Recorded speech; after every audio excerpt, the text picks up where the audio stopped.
నమస్తే అండి, నేను రజాక్. పవన్ కళ్యాణ్ గారి మీద గత 5 సంవత్సరాలుగా వాలంటీర్స్గా పనిచేసినటువంటి కొంతమంది వ్యక్తులు చేసినటువంటి రాజకీయం మామూలు రాజకీయం అయితే కాదు. పవన్ కళ్యాణ్ గారి మీద ఏకంగా వెళ్ళి కోర్టులో కేసులు వేసినారు.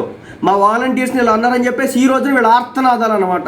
వీళ్ళని ఇప్పుడు మళ్ళీ పవన్ కళ్యాణ్ గారు ఆదుకోవాలని చెప్పేసి స్టేట్మెంట్లు, పవన్ కళ్యాణ్ గారి గురించి విమర్శించి ఆయన బ్యానర్ మీద అడ్డగోలుగా చెప్పులతో కొట్టి దుర్భాషలాడి బూతులు మాట్లాడి ఆయన ఏదో ఈ వాలంటీర్ వ్యవస్థను ఏదో బూత్గా చూపించాడు, బూతలా చూపించాడు అని చెప్పేసి వెళ్ళి కోర్టులో కేసులు వేసి మా మనోభావాలు దెబ్బతిన్నాయి అని చెప్పేసి ఇష్టం వచ్చినట్టుగా ఆడ మగాని తేడా లేకుండా ఇష్టం వచ్చినట్టుగా మాట్లాడినటువంటి వ్యక్తులంతా ఈ రోజున పవన్ కళ్యాణ్ గారి దగ్గరకు వచ్చి, అయ్యా పవన్ కళ్యాణ్ గారు మమ్మల్ని ఆదుకోండి, మా బతుక్కి మీరే దిక్కు, మా వైసీపీ పార్టీ నాయకులు ఎవరైతే ఉన్నారో వాళ్ళు మమ్మల్ని రాజీనామా చేయమన్నారు, సో మమ్మల్ని మీరు ఆదుకోవాలి, కూటమి నాయకులు ఆదుకోవాలని చెప్పేసి మాట్లాడేది జరుగుతుంది. సో దీనికి సంబంధించి అసలు వాళ్ళు ఏమంటున్నారో జనసేన పార్టీ కార్యకర్తల నుంచి వచ్చినటువంటి రిప్లై గురించి చెప్తాను. సో బలవంతంగా రాజీనామా చేయించారు, మళ్ళీ తీసుకోండి అంటున్న వాలంటీర్లు. ఎన్నికల ముందు రాజీనామా చేసిన వాలంటీర్లు యూటర్న్ తీసుకుంటున్నారు.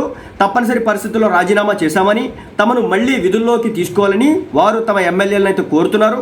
రాష్ట్ర వ్యాప్తంగా అన్ని జిల్లాల్లో కూడా ఇదే పరిస్థితి కనిపిస్తోంది. వైసీపీ నేతలు తమతో బలవంతంగా రాజీనామాలు చేయించారని వాపోతున్నారు.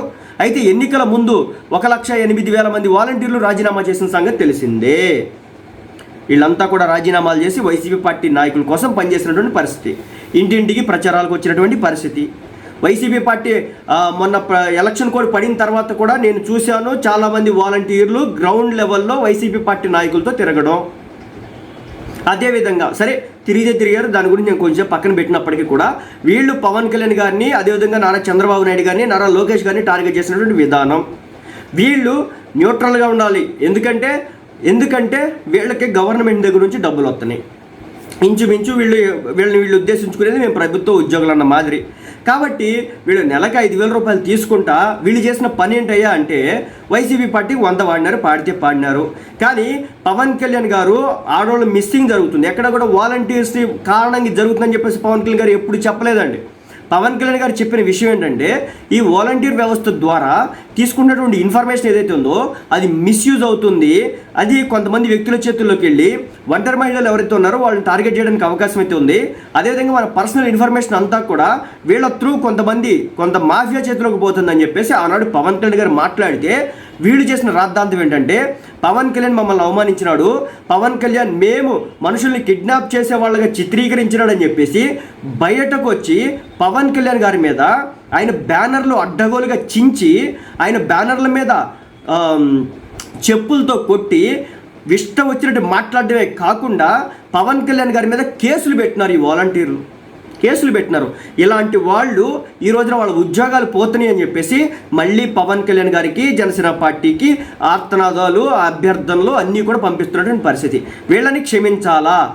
వాలంటీర్ వ్యవస్థలో పనిచేసినటువంటి అందరిని అనట్లేదండి, కొంతమంది వాలంటీర్స్ని క్షమించాలా? ఆనాడు పవన్ కళ్యాణ్ గారి మీద చెప్పులతో కొట్టినటువంటి వాలంటీర్స్ని మనం క్షమించాలా? ఆ రోజు పవన్ కళ్యాణ్ గారి బ్యానర్లు అన్నింటినీ కూడా చించినటువంటి వాలంటీర్స్ని మనం క్షమించాలా? మీరు చెప్పండి, క్షమించాలా? ఈ రోజున ప్రసాద్ చిగిలిశెట్టి అని చెప్పేసి జనసేన పార్టీకి సంబంధించినటువంటి హార్డ్ కోర్ అభిమాని అయితే ఒక ఆయన ఉన్నాడు. సో ఆయన మాట్లాడుతూ ఆయన ఈరోజు చేసినటువంటి పోస్ట్ ఏంటంటే ఎట్టి పరిస్థితుల్లో కూడా వీళ్ళని తీసుకోవద్దు. సో ఆయన పోస్ట్ చదివిన తర్వాత దానికి సంబంధించి మాట్లాడతాను. ఆయన పెట్టినటువంటి పోస్ట్ ఏంటంటే ఒక్కరిని కూడా ఉద్యోగాలకి తీసుకోవద్దు, అందరినీ రాజీనామాలు చేసి వైసీపీకి ప్రచారం చేయమని వైసీపీ నేతలు ఒత్తిడి తెస్తే కేవలం వైసీపీ వారు మాత్రమే రాజీనామాలు చేశారు, మిగతా వారు చేయలేదు.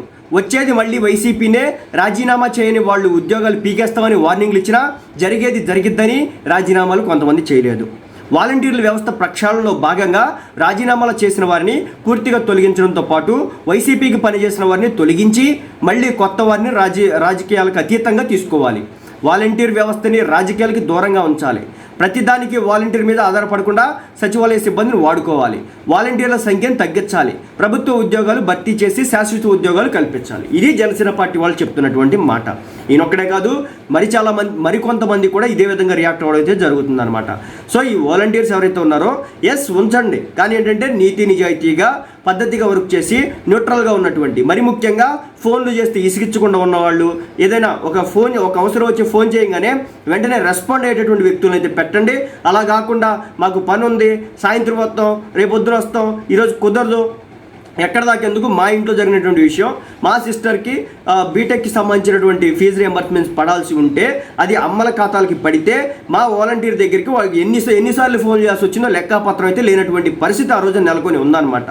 వాళ్ళ ఇష్టం, అదేమంటే సాయంత్రం వస్తాం, పొద్దున వస్తాం, రేపు వస్తాం, ఎల్లుండి వస్తాం అని చెప్పినటువంటి మాటలు. ఇలాంటి వాలంటీర్స్ని ఎంకరేజ్ చేస్తే కనుక తప్పనిసరిగా ఇబ్బందుల పాలు అవ్వక తప్పదు. ఏ ప్రభుత్వమైనా సర్వనాశనం అవ్వక తప్పదు, గొప్ప కూలిపోక తప్పదనమాట. కాబట్టి వాలంటీర్స్ ఎంచుకునే విషయంలో వాళ్ళకి 10,000 ఇస్తే ఇవ్వండి, తక్కువ మందిని పెట్టండి, సచివాలయ సిబ్బందిని వాడుకోండి. సచివాలయ సిబ్బంది ఖాళీగా ఉంటే ఉంటారేమో బహుశా. సో వాళ్ళ టైం అడ్జస్ట్మెంట్స్ అవన్నీ చూసి వాళ్ళకు కూడా ఈ పనులు కల్పిస్తే కనుక తప్పనిసరిగా కొంతమేర డబ్బు కవర్ అయ్యింది. అదేవిధంగా ఈ వాలంటీర్స్ని ఎవరైతే అవ్వాతాతలు పెద్దోళ్ళు ఉంటారో వాళ్ళకి పెన్షన్ వరకు వాడుకుంటే అయితే సరిపోద్ది అనమాట.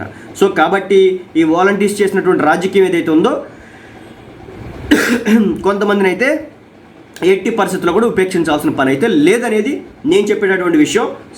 ఇది నేను చెప్పేదే కాదు, మెజారిటీ జన సైనికులు, టీడీపీ పార్టీ అభిమానులు, కార్యకర్తలు మాట్లాడుతున్న మాట కూడా.